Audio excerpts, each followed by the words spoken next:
The Tim Heale Podcasts. Ordinary people's extraordinary stories. Welcome to the Tim Heale Podcast. In this episode, I'm going to have a chat with Rick. So, Rick, if you can tell me where and when you were born, and if you can describe to me what it was like where you grew up, the schools you went to, and the education that you received. I'd be glad to. Thanks. And my friends call me Rich, and that's okay. I have other people that call me Rick. I have a cousin who calls me Rick, and I was Dick in high school. So depends where I am and where I am as to what people call me. You can call me whatever you want. So Tim, it's really a blessing to be here. And I will say I love the fact that you are gathering stories that are really the common denominator's legacy. So where I grew up in a small college town in West Virginia that was so small, we had to import boys for my birthday party. In West Virginia, they don't talk about cities, they talk about hollahs, as in, between the mountains. So we had to go to the next holla or two to get some boy. So we left there when I was 4.5, and my dad was a professor. We moved to a big university town, actually Penn State, which is one of the largest state universities in the world. And so I grew up most of my time from 5 to 25 when I left in a place that reveres education. Half the kids' parents are professors and the other half are farmers because it's surrounded by beautifully rich soil, rural communities, farms, and then there's Penn State, which has 100,000 students and all the, professors, families that support the infrastructure that goes along with that. So, right. So you can get yourself into all sorts of mischief in a place like that. Well, and both my parents were teachers and both were musicians. So there was a lot of music in my growing up. I learned violin when I was 7 and I still play. My mom played piano. Dad conducted orchestras. In addition to, his teaching career was math, but his background was physics and music as well. So he had degrees in both. So, and they were both from the school of anything is possible. What are you interested today? So when I would get interested in something, it would be, how can we help you?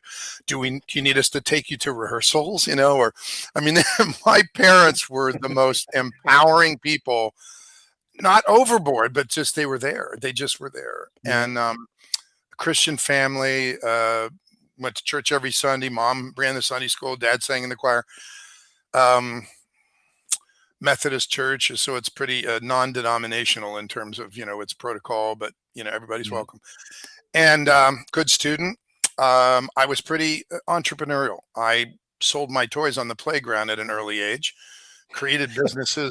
I asked my dad how I could make some money when I was 13, and he said, paint my house. And I said, I don't know how to do that. He goes, well, go talk to guys at the paint store.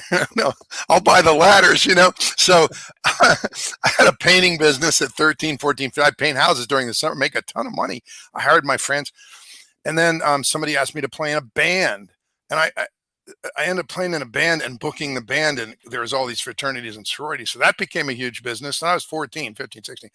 So college degree, I went to Penn State because I didn't have a reason to go anywhere else. And Dad was a prof. So I got a great, tuition, and did marketing. I ended up graduating when it was time with a degree in marketing and international business. I wanted to be an expat. I wanted to leave the country and taste as much of the world as I could. And I was excited. I met a beautiful girl when I was in school. I said, let's backpack, all over Europe, during the summer before I have to go to my first job to see if we could live outside the country. What do you think? Oh yeah. Okay. Well, she was more worried about how she was going to fit all her clothes into the backpack, but she told me at the end as we were flying back into Philadelphia, I said, honey, Denise, do you think you could live outside the country? This is a big dream of mine. I'm like, expat, right? Yeah. She goes, well, sure, but why would I want to? My mom's in Philadelphia. My sister's, yeah. I'm like, that's not going to work out great. Well, it turns out, fast forward after a career of. Well, let's start winding the back a little bit, because we've missed out a big portion of it. What did we miss? you're on this massive, humongous campus Yes, that's true. where it's all university, college types. Yeah. So you didn't start there, did you? What happened to your sort of the kindergarten side of it and your middle school and your elementary school? Did they have anything like that there, or did you just sort of? They I mean, did, but you have to you've got all understand, of this, you might as well just go into a college course straight my off. dad had 32 books on educational psychology in his library. So I don't know why, but I could read before I went into kindergarten. And so when they imported me from West Virginia and he was going to put me in elementary school, I was going into kindergarten. They found that I could read, and in about 2 months, I found myself in first grade. And so now I was younger than and that's serious. A year at that time is really serious emotionally, right? And I mean, you talked get funny. bullied by all of the older kids. I talked funny. Yeah, exactly. I was the one who cried on the playground, right? Yeah. If I got hit too hard with the dodgeball, yeah. And so, but I was a good student, so I guess what I made up for in raw courage, perhaps I made up for it in academic achievement or something. But Dad taught math, and math was never a problem. And I was being taken. I got started early in music. I played violin at 7, and the school system really didn't allow you to start playing instruments until 4th grade, 3rd or 4th grade, and I started in 2nd grade because my dad got to the guy who taught violin and said, "You have to take my kid, or you might want to." I don't know what he said because I wasn't there. But next thing you know, I'm walking out of class on Wednesday morning with my violin, and I'm the only one. What were you like? I mean, were you like a typical kid that sort of first time they pick up a violin and it's screeching away and making everybody sort of, I mean, run miles? I mean, put I don't. headphones on and. I don't know. I don't think so. My dad, who played violin and viola and string bass, and he played every instrument in the orchestra, but he personally played those. He taught the others.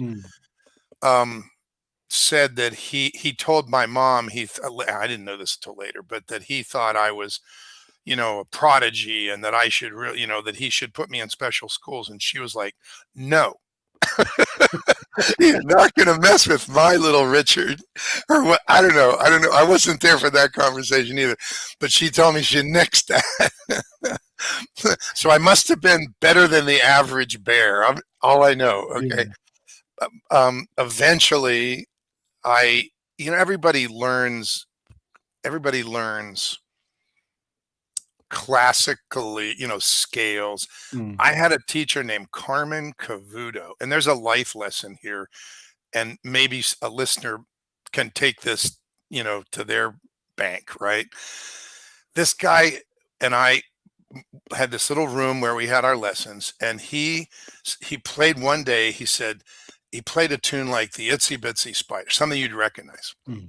And he just played the notes, da dee da da da dee da. Okay. And he says, "So those are notes, but this is music." And he closed his eyes and he played with his heart, with little trills and stuff, and enjoyed it. That's a huge lesson. Okay.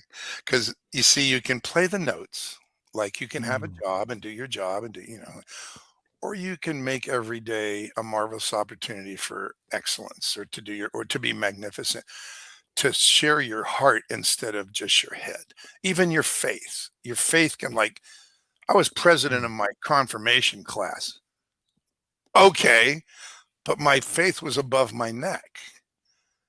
I could quote some scripture, but my faith wasn't below my neck until years later, when I literally started living my faith. Same thing with life, same thing with jobs. And so That confirmation thing, Hmm. was that more to do with having a slug of wine, No, this was No, No, the Methodists won't let. The Methodists are teetotalers. In the church, they're teetotalers, right? Denise and I cannot remember ever going to another person's house and not having wine, but at the church, you're not allowed to have a wine. oh, So right. So you don't. So that wasn't it. That wasn't an that excuse wasn't then. it. No, that wasn't it. No, that we're talking about age 12, I think, or 13. Yeah. Yeah. So that was a beautiful lesson. And so literally I played in jug bands, I played in pit orchestras, I ended up playing in a rock band, I played string quartets, I was concertmaster of the orchestra and when I got to high school. So I did a lot of music, but it was a mixed bag. And Dad had records that, from Pete Fountain playing, Louisiana jazz Mm. to Enrico Caruso singing opera. And this was all on the violin, was it? All on the fiddle? Yes. Yeah, that was my only. Well, Mom taught me piano until I got through the first book, and then I claimed I was ready for violin because I told Dad I wanted to learn. He left it out. I told you, he was a psychological genius. He left the little thing out for me to find it. Oh, man. So that's Yeah. just, I mean, I can't imagine. Well, can I? A violin in a rock band. Well, first of all, it better have an electric pickup on it. And Mm. you got we used it two ways. One is that sweet little sound behind a ballad Mm. that weaves in and out, maybe plays harmony with the voice, or with a guitar right. And then there's we used it on the hard rock, country rock side for fiddle, bluegrassy, swingy kind of stuff, and both ways. And yeah, so. But there are rock bands who have violins. You think of Mahavishnu, the Flock out of Chicago, Jerry Goodman, always played with his shirt off because his hair went down to his waist. Anyway, there's examples of everything. Yeah. Brilliant. So now we can move on a little bit. So you're on this massive, great campus. Yeah, it was huge, and it is. You're jumping classes because you're so clever, and then you're getting bullied in the playground because you're smaller than everybody else. Actually, you've got me wrong. I'm the one whose mom said I never missed a day of elementary school, and I got an award. She was never sick a day, and so I love to go to class. I'm not the one that found reasons to skip class. I loved to go to class because I was kind of spongy, So, yeah. They never had to worry about me, showing up somewhere else when class time was on. Yeah, don't listen to my story. It takes all kinds to make a world. It does. Yeah. And I remember that we went to the John F. Kennedy Museum in Massachusetts, and it showed his presidential museum, and it showed his grade cards from Harvard. They weren't A's. Okay, there's a lesson there. Yeah, I think he spent most of his time partying, didn't he? I don't know. I wasn't there. But It's a fair assumption then, looking at his grade cards. So let's move on a little bit. Let's have a look at your college days. What did your major and minor in? Well, I picked marketing early on because a lot of the things that I had been doing were business, and I wasn't kind of bean counter enough to be an accountant. I didn't, I had studied accounting because I was running all these businesses, and my dad bought a correspondence course in accounting for me. So I knew debit and credit before I got into my accounting class. And I had no interest in doing that, but it was a handy skill set that I had built at 14. But it was business. So I was taking the regular business curriculum, and marketing seemed, the more I learned about it, attracted me It was a little bit intriguing. And if I fast forward and look backwards, everything I did in my career, so there were several steps, but they were all one aspect of marketing, or if you broaden it and go up to 40,000 feet, of branding, because marketing is just executing an excellent brand. If you really know what you're doing, that's what marketing is. Without the brand, marketing will take you wherever you want to go, and that sometimes is a big problem. So these days I teach it's, marketing at its best is the execution of an excellent branding strategy. But so was marketing. So I was, and I didn't stop. I took a little break as a junior. No, actually, as a senior.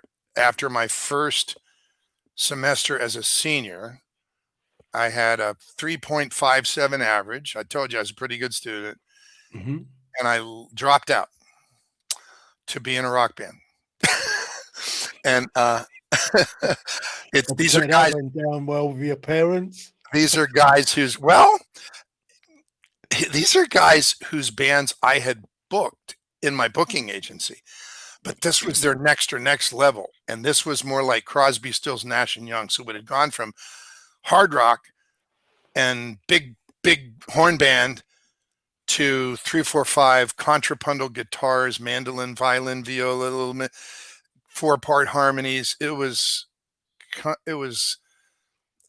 had a lot of names, but folk rock was the first label.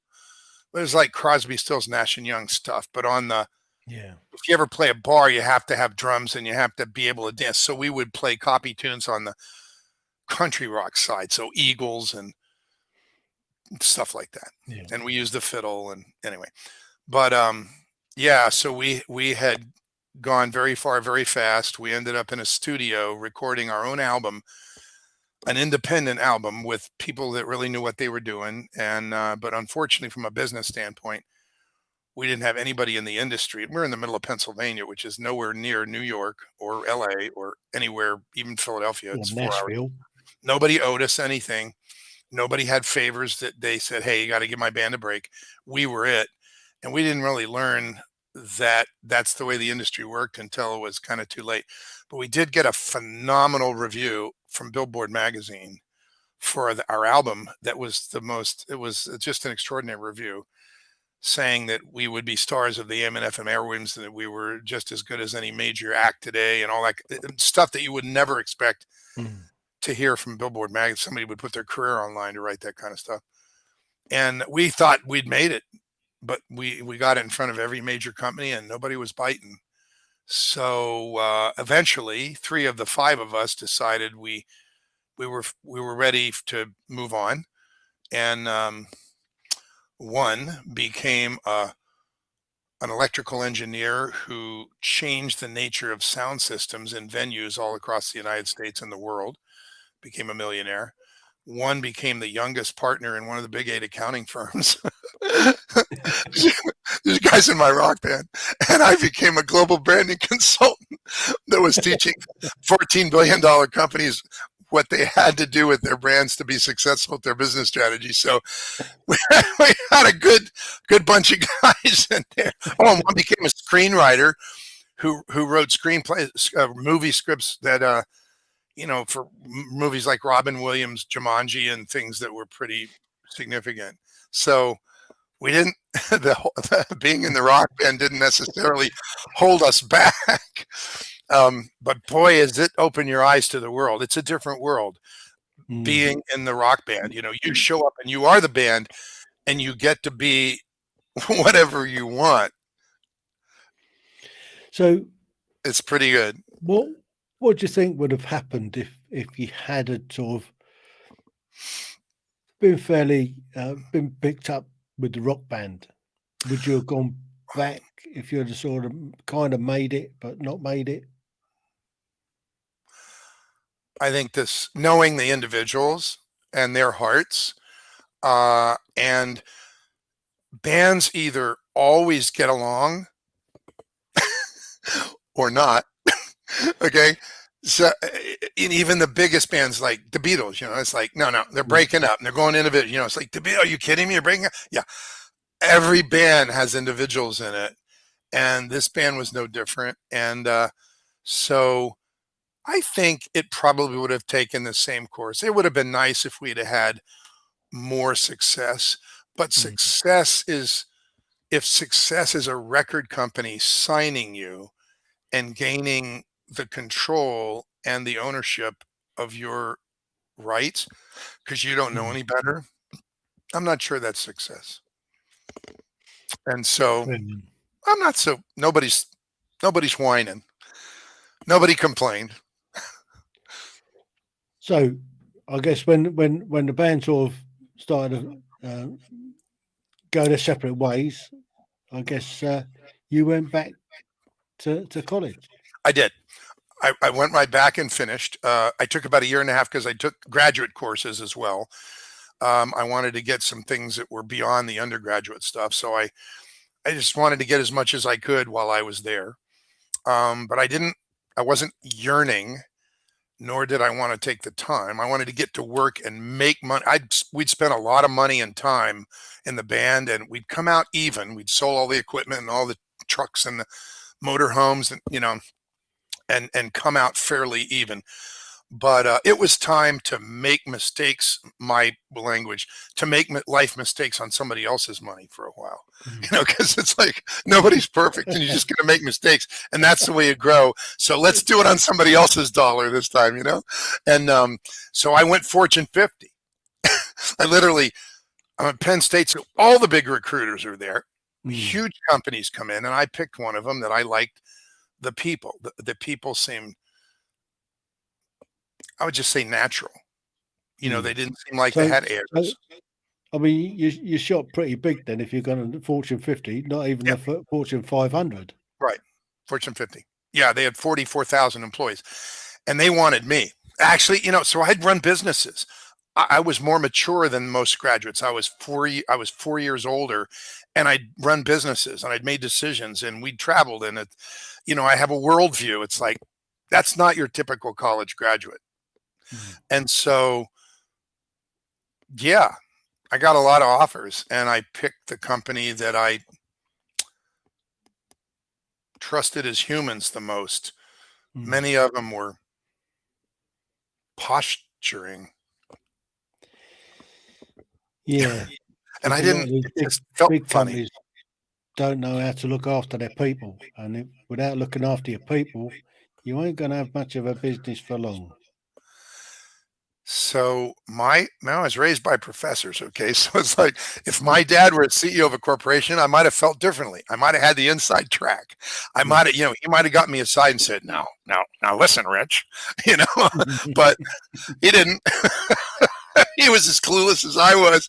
And, but look, Tim, sometimes you just get lucky, and I don't believe in luck anymore. Praise God. Things happen for a reason. My first corporate boss was a gentleman who had run the international department of this multinational corporation for 12 years in Lausanne, Switzerland. So he knew the international. I was looking for international. Remember, I was looking to be an expat, live outside the country, do whatever. And he ran it for 12 years. He knew where all the bones were buried. He knew all the guys. It's like, and he was sitting down. It was he and I and a administrative woman and a secretary in the office. That was it. I was all he had. So it's like, I'm a sponge. So he'd have me and my wife over for dinner with him and his wife. His wife taught piano. I accompanied some of her students on violin in their recitals. It's like, it was a love fest. What a blessing. I mean, with your sales manager? Seriously? Yeah. And he was a deacon in his church. Just it was a great fit. And I was blessed. And I learned how to go to corporate, how to go through the chairs, because he was going, this is how he was my corporate dad, right? Yeah. Can you imagine? What a blessing. So he was giving you the inside track. He was. On how to gripper. Yeah. I almost got myself fired. I had one. This was a company that sold metal, and it was the Aluminum Company of America, big company. And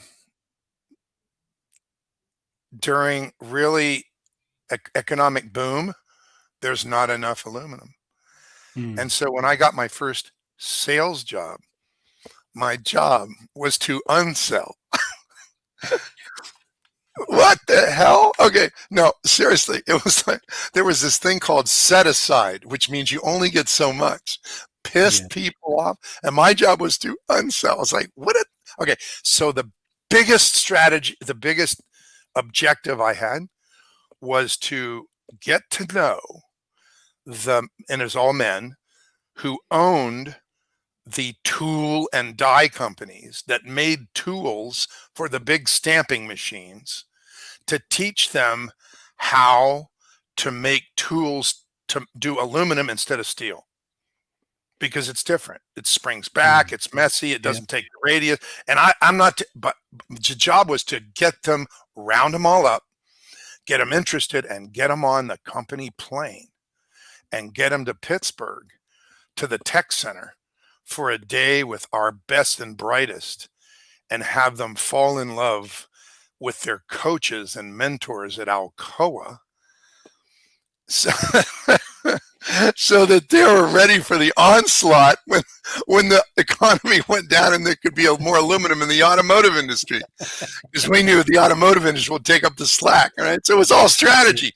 I couldn't sell. It's like, it wasn't a sales job. It was an unsales job. Yeah. So I almost got fired, because when I went into Pittsburgh and went through the chairs like Pete taught me, I did what I naturally do. I got to know the secretaries, because they're the gatekeepers. And so the executive vice president has a secretary, and she said, Rich, you're going to do that? Great. You know what? Let me know, and just give me a call when you need the plane, and I'll make sure you. I'm like, great. Wow, thanks. And she goes, I'll pick you up and take you to, I'm like, that is so sweet. Well, so I did that, and it all worked out. I took him, and 2 days after I get back, I hear this screaming on the phone in my boss's office, and it's his boss. He just found out that somebody got the corporate plane without his approval, and it's his territory. And he was chewing out my boss. And I heard this, Rich, would you please come in here? I'm like, uh-oh. Well, it turns out Pete took the heat, but told me, like, man, you really need to ask for me. You have to understand. People get their noses out of joint. And I'm like, oh, man. But it made me a hero, because I just got it done. And Sally picked me up. It's like, hey, man. Hey, who does he know? It doesn't matter. We got it done, Yeah. So I get the big marketing job on the West Coast, and the president during a downturn had to sign off every transfer, because it's really expensive to move people around. Yeah, and he moved me and signed it off, because I was a star. I thought I was gone for. I thought I was skunked. But anyway, you learn lessons or you don't. Like you said, if you pay attention to history, you won't repeat it. If you learn from it. There are two ways to learn, and there's the easy way and there's the hard way. And if you keep picking the hard way, life can be difficult. If you pick the easy way and learn from history and don't repeat it, then you ain't going to go far wrong, are you? Yeah. So, and thank goodness, some of us get angels to smooth our path. And I recognize them as angels now. And I want to be one. I get to be one in what I do now. It's really kind of exciting, and it's a blessing. Well, one day we're all going to be angels. Truly. Yeah. So live every day as though it's your last, because one day it will be. and that's Yeah, when you become an angel. we get to be, and we're on sort of comparing philosophies here. I used to come in late from the agency and wake my sons up and pray a little prayer. Lord, thank you for teaching us. We're only here for two reasons. One is to share love, and the other is to praise you, and everything else is man-made. Um,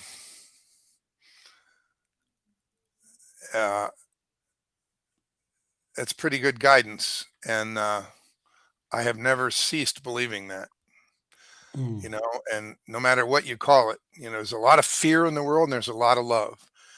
But love is the only thing that the more you give away, the more you get. absolutely. And I don't mean, Absolutely. give and take. I don't mean quid pro quo. I mean, the more you give, the more you have. It's like crazy good. Absolutely. So Yeah. I love to cook, and I think cooking is love. So, I love to eat. well, there you go. Oh, man, you and I are going to get along great. My wife is a great cook. Ah, Sometimes well, I have to rein her in a little bit and say, slow down a bit, smaller portions, please, because you're giving me too much love. But there you go. That's another whole story. oh, good. So So I was you've got corporate, but that. that lasted 7.5 years. And then I could not see my success. I couldn't see what I was after, even though I had gotten to know the company really well. I didn't see the path. I wasn't really excited about a particular position or job for a real reason. And I figured, man, I need to get out of here because I'm not going to do them any good and I'm not going to do me any good. I'll get complacent or just start looking the other way, or I won't be creating excellence because I'm not all excited about it. And so I resigned and started working for a small research consultancy that called on research managers of big companies. And I learned about applying research and all the research that goes behind marketing decisions and how people buy it and how it's priced and delivered, and decide I didn't really want to be in that industry. And I wasn't a researcher, but I learned a heck of a lot in a very short period of time. And it was from that small consultancy, I got a call from a friend of mine who owned you would call it an ad agency at the time. Mm, Historically, it would be an ad agency. They buy ad space, and there was business to business, so technical magazines, and mm, they create the ads and they create collateral material and all that kind of stuff. But the internet had already happened, and so email campaigns and internet uh, and we became partners with similar agencies in 21 countries. And so, and we would, as I was executive vice president, I was there for 17 and a half years. So that was the biggest continuous chunk of my career. mm, And we turned the agency into a branding consultancy that could meet with a big company or a division of a big company, because we were in Los Angeles. And sometimes, like Raytheon, for example, their biggest operating unit was here, even though their corporate was in Massachusetts, those kind of things. Texas mm, Instruments, obviously big in Texas, but they had a semiconductor group here that was our client. And guide the way their perception guide the perception of their business and its products among their target audiences. And the perception is the brand. mm, And it's not the company's perception, it's the people who see it, it's their perception. And that's what you're guiding. And we were quite good at it. And we taught it. This is the process. A lot of people think branding today people say, what do you do? I say, I'm a branding consultant. I'm a coach. I speak. I'm an author. I've written, contributed to several books, and mine is coming out later this year. Impact driven branding, 7 steps to ensure your brand impacts people's lives and the world. targets those people that I work with now who are individuals, not big companies. I only want to work with individuals. Now, they might own a company, but they're the ones that have the brand's vision in their heart. And they want to, what this important to them is they want to make the world a better place. They want to help people's lives. And that's what they focus on. So it's impact driven. And so it became something I never expected, and it got me out of the country. So I'm going out of the country twice a year to, Germany. And I was in Turku, Finland in April. Like, I never would have been there. And and so it gave me way bigger worldview, some really, really high level. I'm a certified global branding consultant skills. And all of that came from all of the understanding all that and how all the pieces fit together and how you even look at a company and what they are.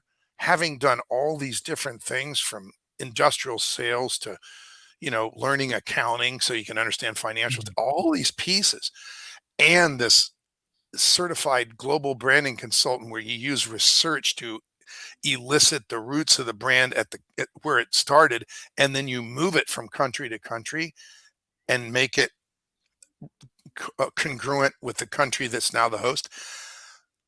I was addicted. It was like the pinnacle. I'm like, who gets to do that?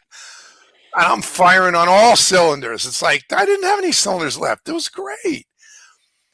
And what I didn't get was that the journey was preparing me for exactly why I'm here.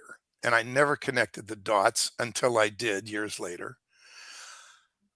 I caught myself doing all-nighters working on these big clients out of love and excitement, and it's got to be done, and I want it done right at 50 years old. And when a guy turns 50, he has that kind of like, how am I doing? And I was like, I'm overweight. I'm lack of sleep. I'm going to have a heart attack and die, and I changed my prayers. I'm like, Lord, I don't believe you put me here to snuff out doing this. Whether the next semiconductor chipset for disk drives is a success or not is not of significance to you. Why am I here? So I'm resigning this addictive career to reshape my life. Show me what you want me to do. I'm ready. That was my prayer for about 6 months on the way to work. And I told my friend, my boss, my friend who ran the agency. So I was his exec VP. I was his eyes and ears and his strategist, and I was the pitch man. So I served him very, very well. We had a dinner, and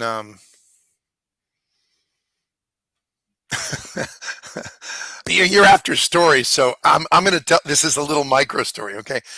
His name is Bart. And I said, Bart, because we're busy. Like, we're running our own things. He's running clients. I'm running certain clients. He's running certain clients. We barely see each other, but we're in the same agency. We're buddies. We've been together for 17 and a half years. I said, Bart, we haven't had dinner together for a long time. We should have dinner. And he goes, you know what? You're right. And I'm like, uh-oh. What have I done? Like, that was a funny response. He goes, how about Thursday? I'm like, sure. So it was my idea, but he jumped on it a little too fast. Anyway, so I'm like, okay. So I take him to this place that one of my clients who does government contract work in the aerospace industry always takes the big wigs. It's a hole in the wall place that is the most exquisite Italian restaurant, better than the ones that make big money. And it's really, really good. And so I took him there, and he orders a bottle of really good wine, and we're sitting there, and I said to him, so I always promised you I would let you know if I, thought I'd need a change or somebody's trying to steal me away and I decide I want to go somewhere else. I told you, you never had to worry about me. You never had to look behind you. I'm always there. Don't worry. I decided it's time for me to move on and to actually leave the industry and reshape my life. And we raised a glass. He said, I love you, man. You've helped me out. It's a love fest because he and I are good friends. And we drank and, we're talking and he goes, well, I've got some news too. And I'm like, what do you got? Right? And he goes, I got a new job. I'm like, wait a minute. He's the agency. He owns it, right? Everybody works for him, right? I work for him. I'm his employee. He goes, I get a new job. I'm like, okay, unwrap that.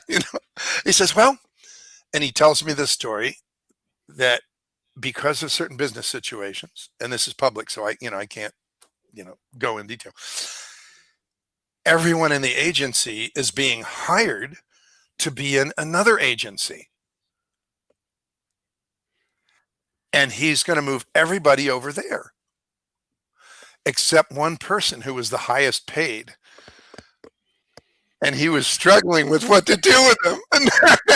And he goes, so I'm buying dinner. And I'm like, okay. And then we toasted his news. That's crazy, isn't it? What a crazy sign. Anyway, yeah. So he's going to sack you. You never know. Just keep moving, okay? Just keep moving. Be good. Don't burn any bridges. Moving targets harder to hit. So I quit branding. I literally said, I don't do branding anymore. And I started doing things to build residual income. And I won't go into details. I say I took a radical sabbatical from what I considered was an addictive career and began to reshape my life to build residual income so that I had ongoing income but didn't work 80 hours a week anymore. And I started doing that in a couple different things or residual income businesses. And I did some projects here and there for people that hired me because I'm good at branding. And I did some projects, but I wasn't headed in that direction. And I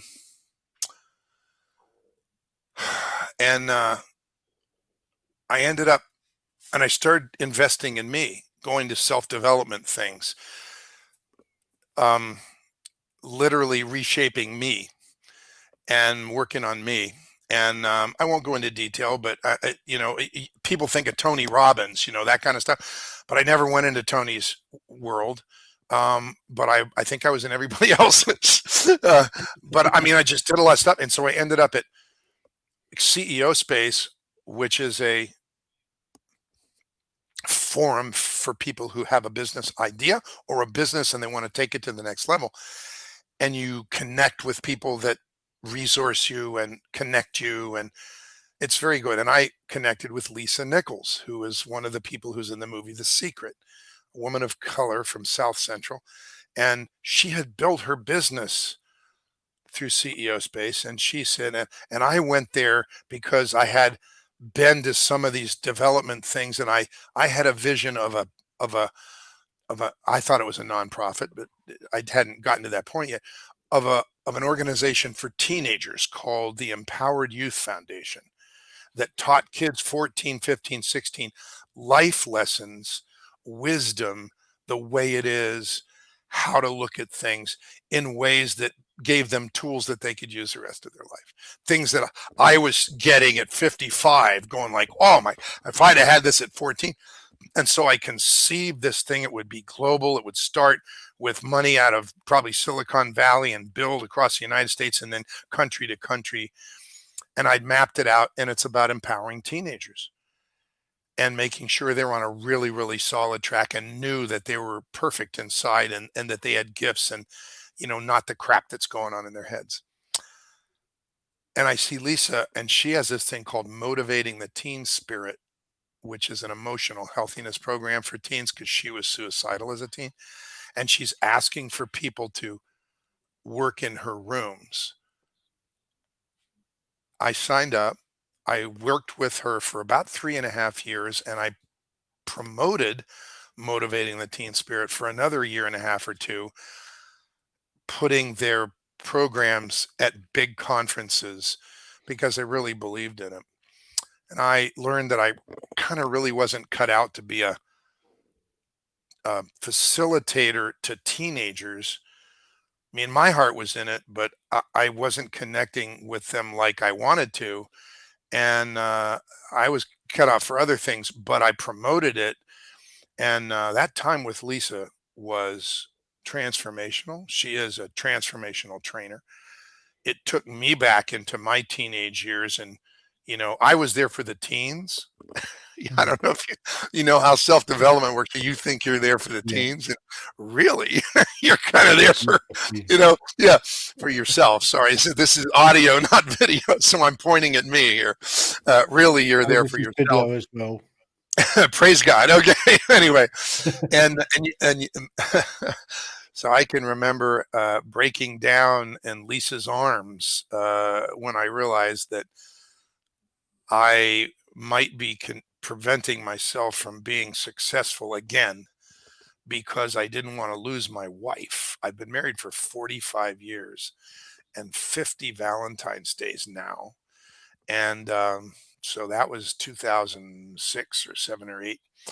And I didn't want to risk. I was at the agency 80 hours a week. So it's like my wife put up with a lot, and I, recovering workaholic, kind of equate success with workaholic. Yeah. And I felt like I had brakes on myself because I didn't want to lose her. And when that aha moment occurred, I just was sobbing. I just remember Lisa just grabbing me and holding me. It's like, not too many people get that opportunity, but bless her heart. So good thing to be in that work for the teens and for myself. And my development of the Empowered Youth Foundation, which I still have in my heart, and I created a curriculum called Empowered Youth Day. And I get all the people that knew me, and they dressed up in black, and I ran it, balloons and the whole right. And we did the whole thing, right? Rented the Marriott, it's like I was going for it, and I wanted to get it, battle tested. And it's good. It's really good. It just at that time wasn't providing a living and an income, and all of a sudden 2008 happened, and there were no jobs, and I wasn't making money, and it's like, man. So I ended up, and I've been taking all this self-development work, working on me, learning how to be a leader, and learning what's in your mind is in your life, and what you focus on expands, and learn all this great seeing different sides of the way people are living their lives and changing their lives and reshaping their lives. And I'm in the midst of reshaping mine. I realize how, what you do is a function of what you decide to do. And, we're all powerful. It's like we live in a world where anything is possible, which means we live in a world where everything is possible. And when we hold ourselves back because of fear or whatever, and it's usually some form of fear, we might call it something else, unworthiness, but I didn't have that because remember, I was raised in a very empowering family, so I never had that problem. A lot of people do, like most people do in a way, really. You don't step into your gift. And here I am without a job. So I end up working.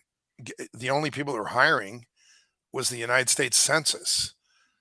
And so I showed up and I got hired to run Los Angeles County field operations supervisor, which means those in my case, it was the non-city areas. So areas that were county property, and there were cities, but they weren't cities. They weren't incorporated. So they didn't have a government, but they represented hundreds and hundreds of thousands of people, total millions of people. And they needed to know what the census was. So that means you had to get to all the churches and all the organizations because there was no government. So you couldn't get to a government. And so I did a stellar job. I got the highest numbers in LA County for the return of census forms within the first 30 days, which is the ultimate test. But I spoke to every organization 12 to 13 times a day, sometimes practiced speaking and encouraging. And I even learned Spanish so I could say the things in Spanish right after I said them in English, and I don't even speak Spanish. I speak Italian, but that kind of stuff. And practiced a lot of those skills in leading these 289 or so, depending on the operation, people that reported up through me to get the job done.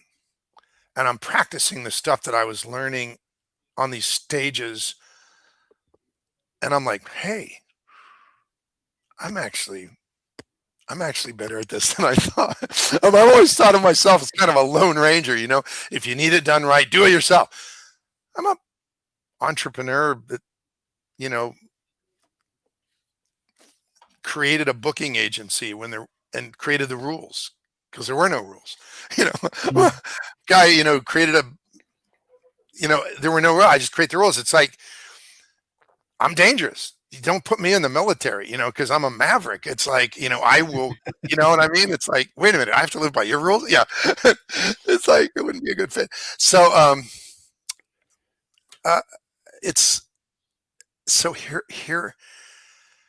here I am coming out of the census thing. It's over. And I'm doing things that are residual income. And somebody, and I'm going to give it in August, a woman says to me, I need your help.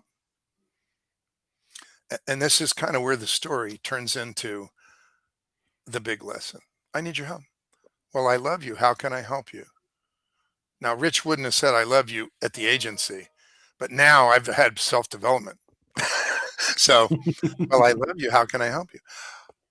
Well, I have this business, but I envision a much bigger business on a mountain owned by women, a multi-medical facility, that has all kinds of, alternative medical.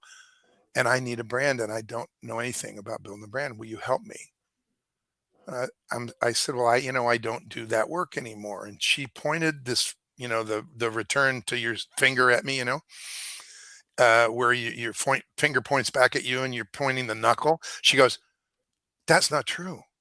You've never stopped. Everybody around our table in our networking group uses your language. You sit around and you coach us on our business and you're brilliant and I want to pay you. I'm like, you want to pay me? Huh? Well, there you go.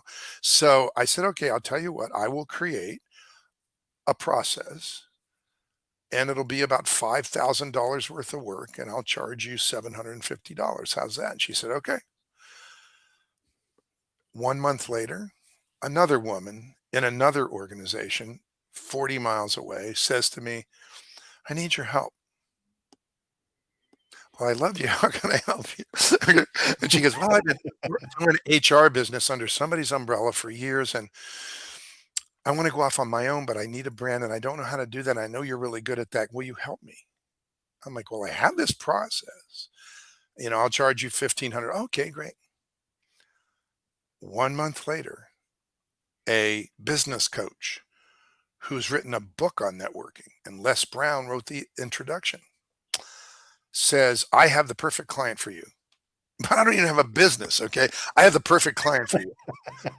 She needs a branding guy, and I think you're the right guy. I want you to meet her. She has a marketing job during the day. She's pretty savvy in marketing, but she has this idea of creating this really high-end multimodal yoga spa. And I want you to go meet her. And I went and met with her. And at the end of the hour and a half, we talked. She goes, so what do I do? Write you a check? And I'm like, yeah, it's $5,000, $1,500 to start. You write me the check for $1,500. These are all the deliverables. Will be done by February. And I get out to my car and I look up and I'm like, Lord, am I supposed to be coming back to branding here? Because I left that. Remember, like I'm resigning this addictive job to reshape my life. And so, my original prayer was show me what you want me to do. I'm ready. So I'm in show me mode. Even during all this self-development, something new comes in. I'm thinking, well, I'm going to keep my eyes open because there's so much I don't know. I'm going to learn. And maybe this is a sign. Our house had a fire and I had contractors coming in and I thought they were here to talk about flooring and they started talking about their faith. And I'm thinking, I think I'm supposed to hear this, because I'm in show me mode. I'm seriously, my mind was like, okay, I'm open. I'm a sponge, remember? But this time it's like, I've asked, Show me what you want me to do. I got to pay attention. And so I took that, and it was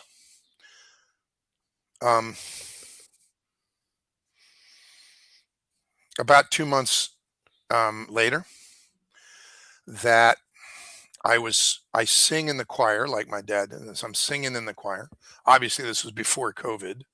This is back about 7 years ago, I guess. It's been that long now. And I realized that this process of having people ask their hearts, whom do I really envision impacting their lives with my work, and whom do I really want to impact? Is it young couples or struggling college students or retirees or a single mom with a special needs child or a kid from the foster care system or a woman that's just been divorced or somebody who's unclear about their career or they're in a bad relationship? Who do you clearly see impacting, a business person that knows there's more in them, but they need direction, which is kind of what I do now. Like, I know I need a brand, but I don't know what that means. And we write down the who's, a few of them. We don't have to write down a lot of them. And the impacts that they clearly see their work when they thrive. And I mean, they're thrive. We write, we picture thriving.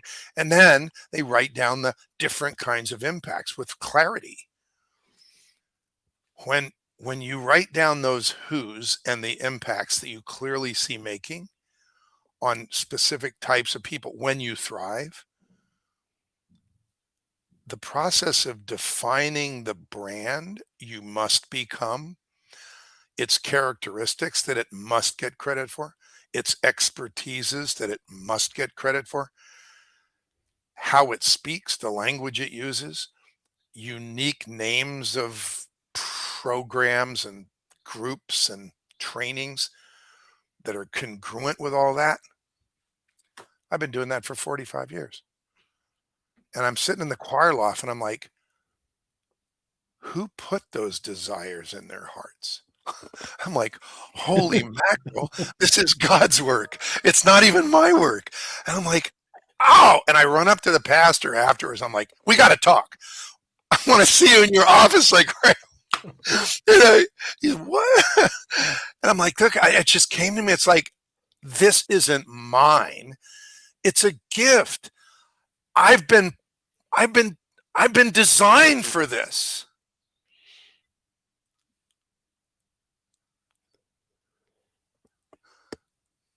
Life lesson. Pay attention to your gifts. Consider that we all have them. We've been given gifts by our Creator and unlimited power, which we hold back in fear. Or we aren't worthy, so we don't give it. Or we don't see it as a gift, we think it's us. I'm over it. Okay, I used to think it was me. Okay, no, I get it. When I'm speaking with somebody and words come out of my mouth, sometimes I wonder, where did that come from? It is a gift. It's a flow. It's a connection. It's a heart connection. And I got it. And so the story is just getting started now.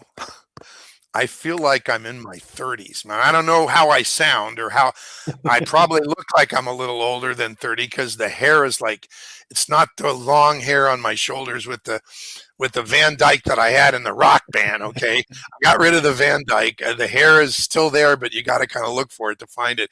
Yeah. But I am filled with energy and I get it's not something I have to do. It's something I was put here to do. And it's something that is so natural and feels so right to help people connect with their gifts and the process. And so, you heard my original prayer. So my prayer every morning now is, Lord, I thank you for the gift. I get it. It's not my skill. It's my gift. I'm over it. It's yours. May everything I do be congruent with your will. And please put in front of me those people whose lives or businesses you want me to touch with this gift, and give me the eyes and ears and the wisdom to know who they are.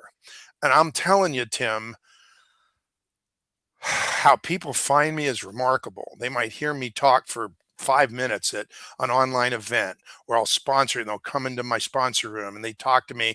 I say, well, tell me about you. And they tell me about you. And I'll say, you know what? I just got a download of a book title, and I have no idea if it's relevant, but I think it is. It doesn't have to be that way. And this fellow went, oh, that's so perfect. Oh, can we talk on a Zoom call? It's like people will meet me and we connect.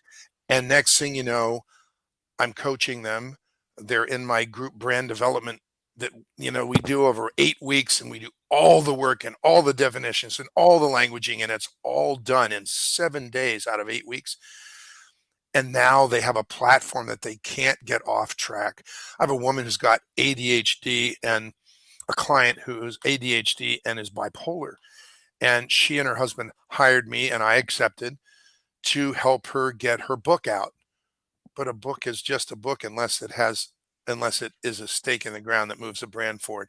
So we've created the brand, and just today, she and I finished crafting the titles and subtitles of every chapter of her 9-chapter book, based on the themes that we felt the chapters needed to reflect, and the creative brief that she and I wrote for the book to say, this is what the book is, this is who it's for, this is what has to happen in this book, and so forth. And I'm telling you, it is a delight to know she's going to go and show that to her husband, and they're both going to probably cry together.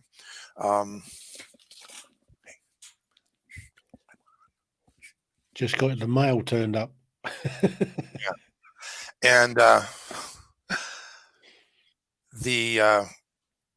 it's a blessing to watch it happen, because what's happening is because of what I've chosen to do and what's come to me, and impact-driven branding, I only want to work with people who want to touch other people's lives and make the world a better place. For example, this book today, the lady's book, is called The Secret You Hide Holds You Back. And it's about how when people try to pose or posture or not tell what they are ashamed of, or they fester and maybe even toxify themselves. Whereas if they put it under a spotlight and share it, they start healing and they heal others. And we don't all know that, but that's what the book's about. And the book is her vehicle to heal, because she's telling stories that are hers, but she's naming, and then she's going to reveal it, and then she gets to move forward. It's a godsend. It's really amazing. I mean, and the world needs that. A lot of people need it. They'll be so touched by it. And I'm working on 6 different clients' books right now. So if you were my client and I were in your zone, it would be your language and things that were congruent with you. And that's part of the gift. My wife wonders how she listens to me on Zoom calls, and she used to come to the rooms where I would have my workshops, and she would see me go from one person to the next and go into their industry and their life and their challenges, and then change industries and then change people. And she goes, I don't know how you do that. And I go, I don't either. Part of the gift. I don't know. But when I zero in on, and I'm in their zone, and then I'm in their zone, it might come from having gone to hundreds of trade shows where you go to one booth and you're going to talk to them about the semiconductor business.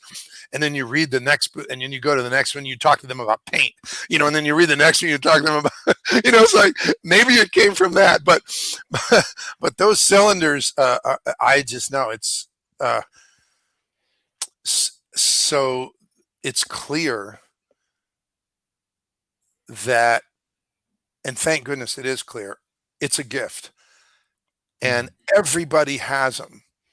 And I get to help people first use branding, which is really equated to business.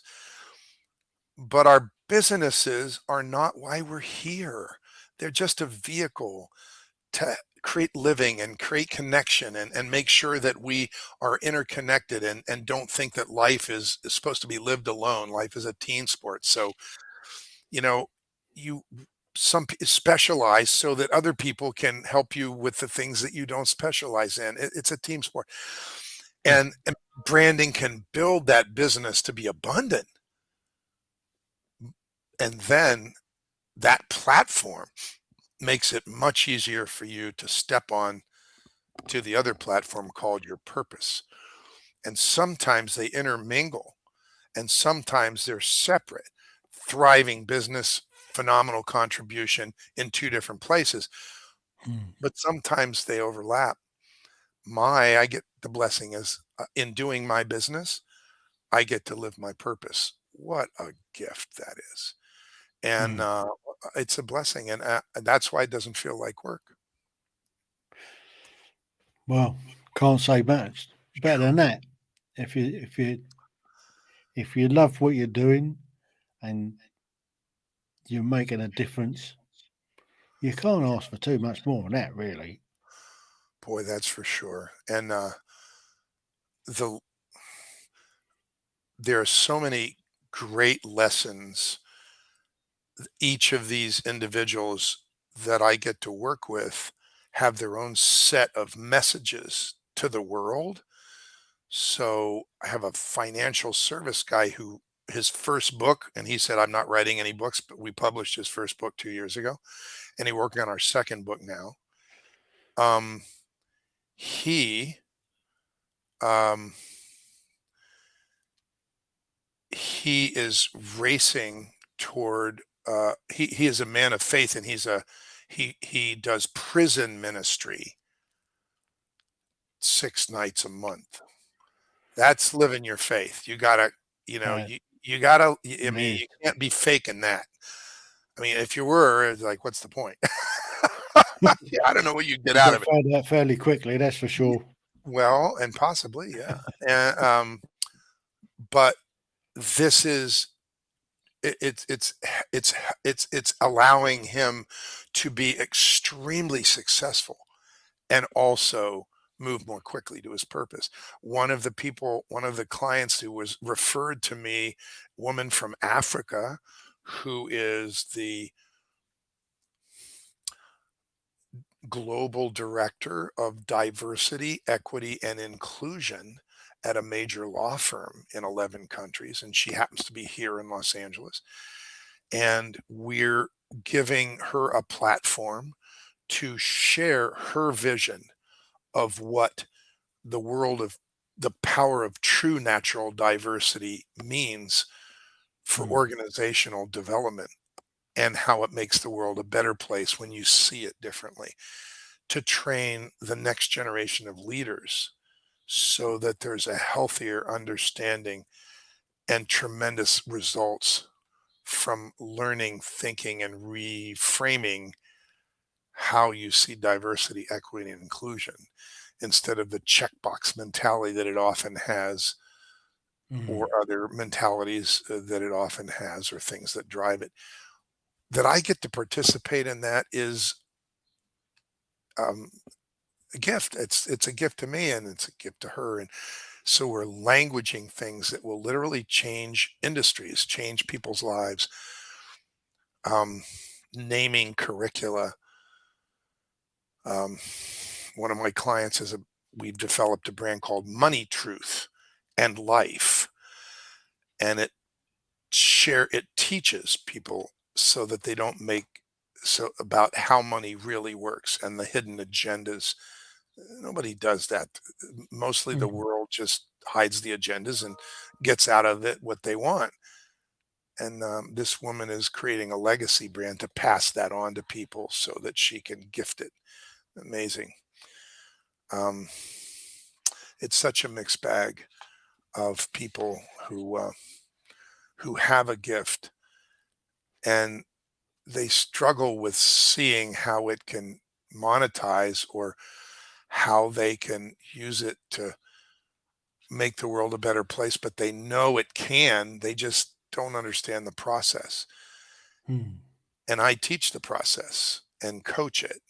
And that book is out, I'll be giving it away. As a matter of fact, I don't know how you handle these things, but let's say that someone who's listening is struggling with the idea of branding themselves or what that even means. Or some people, it makes them nervous or uncomfortable, but they've been told they really need it, but they don't really like the idea of having to become something they're not. And that's the way they think about branding. It doesn't have to be that way. The branding can come from the inside and be totally congruent with you as an individual. And when you have an intention and a heart to share with others in a way that makes their life better, makes the world a better place, we really need to talk. And if you send me an email to Rich, RICH, at richbrands.org and just say blueprint, I will send you the impact driven branding blueprint. It's 7 pages. It says step 1, step 2, all the way through step 7. And it's me talking to you so that you see what you can do right now to Hmm. get moving in a direction of more clarity and possibilities of what'll get you faster, not only faster to your impact, faster to the money and faster to an abundant business brand that enable you to step off that platform and be in purpose. If that resonates with you at all, send me an email to rich@richbrands.org and say blueprint, or just say, let's jump on a Zoom call. I want to talk to you about me. I know I'm old and I've done this 45 years and I've married 50, I've been, 50 Valentine's days. I've been doing branding for 45 years, all of this stuff, 45 years, but I feel like I'm just getting started. If you say to me, let's talk on a Zoom call, you know what I'm going to do? I'm going to hop on a Zoom call with you. Wicked. Not too many people around the world who will do that. People my age, in my experience, they're on a boat or a yacht or on a beach, or they don't. Yeah. Me, I get to do this. This is joy, and it'll be a blessing for you and your business and probably your life. So reach out. Wow. Well, Rich, that's amazing. I think That is so too, amazing. but I don't mean to sound conceited. It's not at all. I am totally amazed that I got this, and thank goodness. I don't think if I hadn't stopped, I wouldn't have gotten it. But I literally said, I'm resigning.